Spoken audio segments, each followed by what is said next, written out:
Shalom, selamat pagi Bapak Ibu dikasihi Tuhan. Kembali lagi kita pada pagi ini akan membaca dan merenungkan kebenaran firman Tuhan. Namun saya mengajak Bapak Ibu, mari kita berdoa terlebih dahulu. Mari kita berdoa.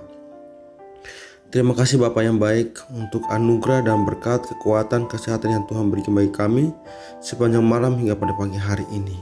Dan pada pagi hari ini ada kesempatan lagi bagi kami untuk membaca dan merenungkan kebenaran firman Tuhan. Tuhan, hadirlah di tengah-tengah kami dan buka hati dan pikiran kami supaya firman yang kami baca, kami renungkan, kami melakukan itu dalam kehidupan kami hari lepas hari. Kami sambut firman-Mu pada pagi hari ini penuh dengan ucapan syukur. Haleluya. Amin.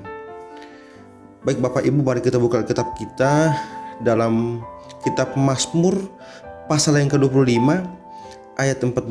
Saya akan bacakannya bagi kita semua. Tuhan bergaul karib dengan orang yang takut akan Dia, dan perjanjiannya diberitahukannya kepada mereka. Tuhan bergaul karib dengan orang yang takut akan Dia.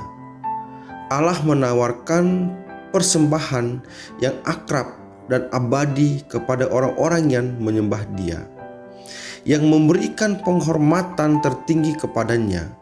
Hubungan seperti apakah yang bisa disamakan dengan memiliki Tuhan pencipta alam semesta sebagai sahabat? Persahabatan kekal kita dengan Allah akan bertumbuh ketika kita menghargai dan menghormatinya. Tema yang akan kita renungkan bersama pada pagi hari ini yaitu takut akan Tuhan. Ungkapan takut dalam teks ini berbeda dengan kata takut yang lain. Takut dalam hal lain akan membuat seseorang mengalami dampak yang negatif. Tetapi takut akan Tuhan akan membuat seseorang mendapat sesuatu yang terbaik. Takut akan Tuhan sama dengan taat kepada segala perintahnya, mengasihi dan menghormati Dia dalam kehidupan kita. Amsal 3 ayat 32. Karena orang yang sesat kekejian bagi Tuhan, tetapi dengan orang jujur ia bergaul erat. Hidup takut akan Tuhan sangat penting karena membawa kita kepada hidup yang lebih baik. Semua orang pasti ingin memiliki hidup yang lebih baik.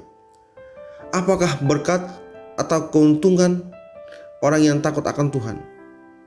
Dalam Mazmur 25 ayat 14, Daud mengungkapkan ada 3 keuntungan orang yang hidup takut akan Tuhan.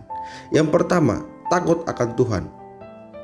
Takut akan Tuhan, hai orang-orangnya yang kudus, sebab tidak berkekurangan orang yang takut akan Dia. Mazmur 34 ayat 10. Dalam kitab Amsal 1 ayat 7 dikatakan bahwa takut akan Tuhan adalah permulaan pengetahuan, tetapi orang bodoh menghina hikmat dan didikan.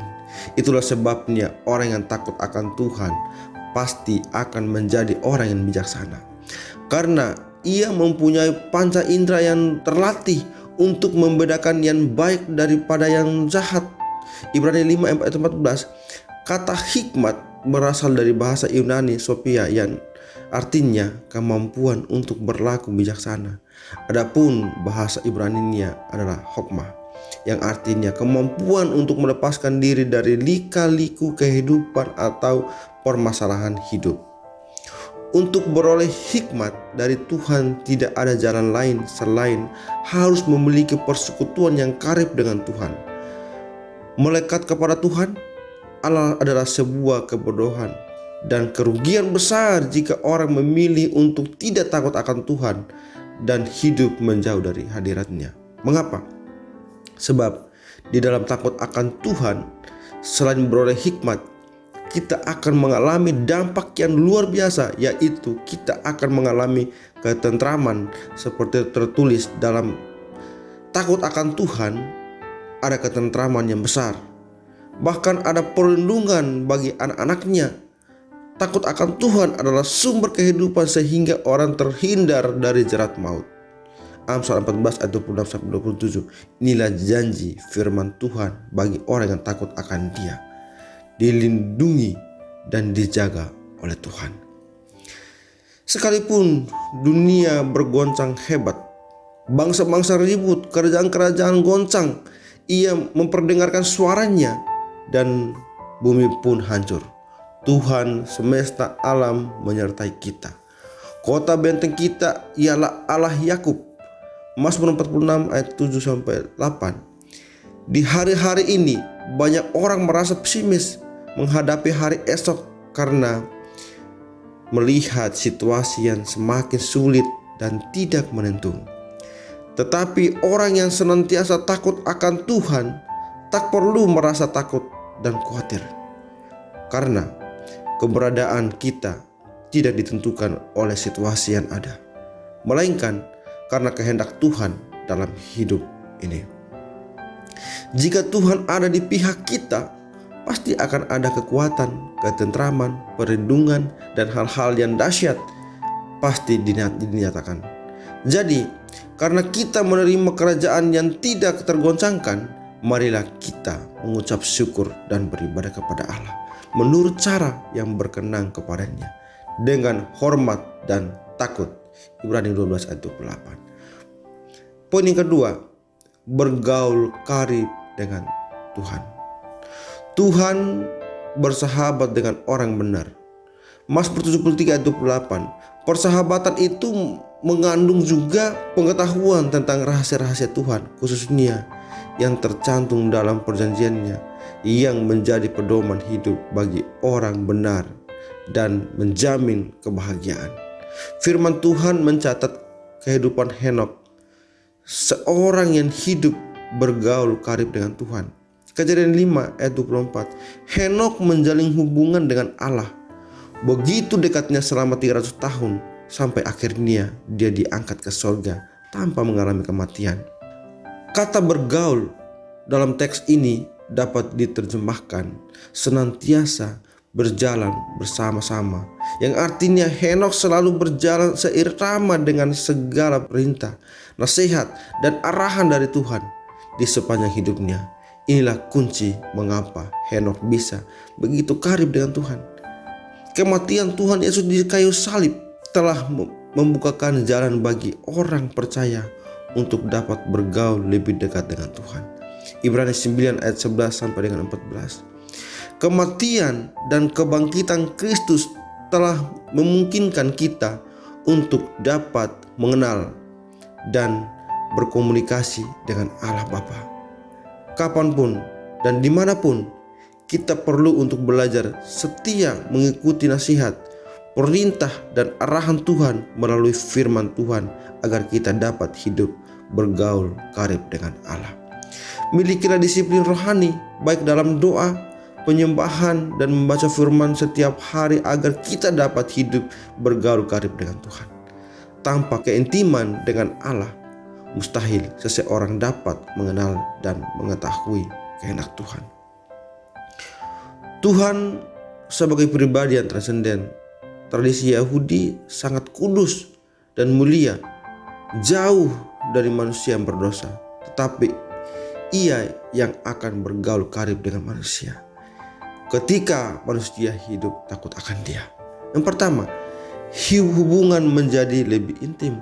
Yang kedua, pengenalan atau pengetahuan kita tentang Tuhan semakin dalam karena hubungan yang sangat dekat dengan Dia, dan Ia berkenan menyikapkan sifat-sifatnya.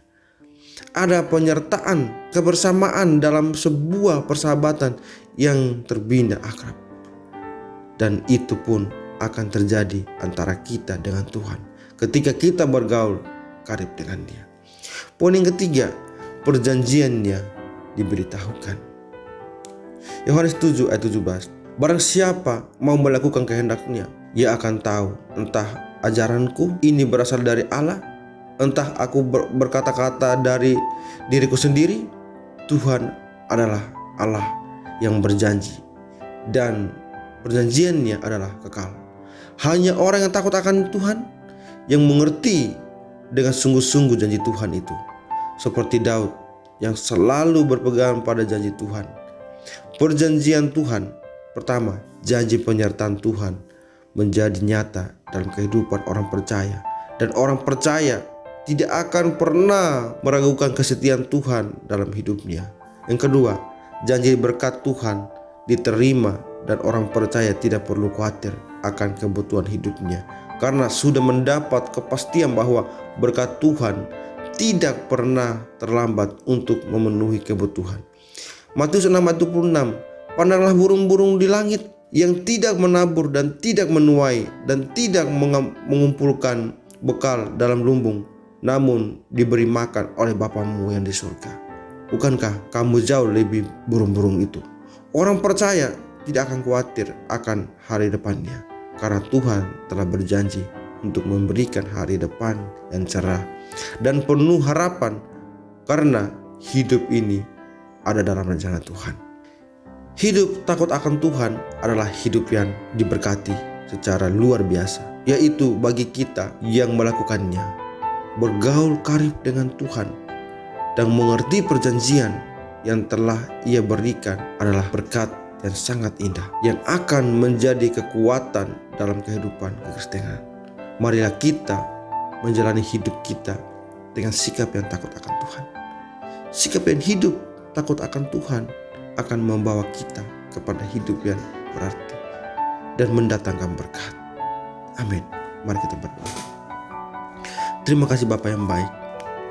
Terima kasih Tuhan Yesus untuk kebenaran firman Tuhan pada pagi hari ini. Kami bisa baca dan merenungkannya, dan biarlah firman itu tetap tinggal dalam hati kami, dan firman itu biarlah tetap bertumbuh, dan kami melakukan firman itu dalam kehidupan kami hari-hari. Dan kami akan melanjutkan seluruh kegiatan kami, aktivitas kami sepanjang hari ini Tuhan. Sertai dalam langkah kami, dan apapun yang kami lakukan, biarlah semuanya untuk kemuliaan nama Tuhan. Kami serahkan hidup kami sepanjang hari ini ke dalam tangan pengasihan-Mu. Dalam nama Yesus Tuhan, kami berdoa dan kami menyerahkan hidup kami ke dalam tangan Tuhan. Haleluya. Amin.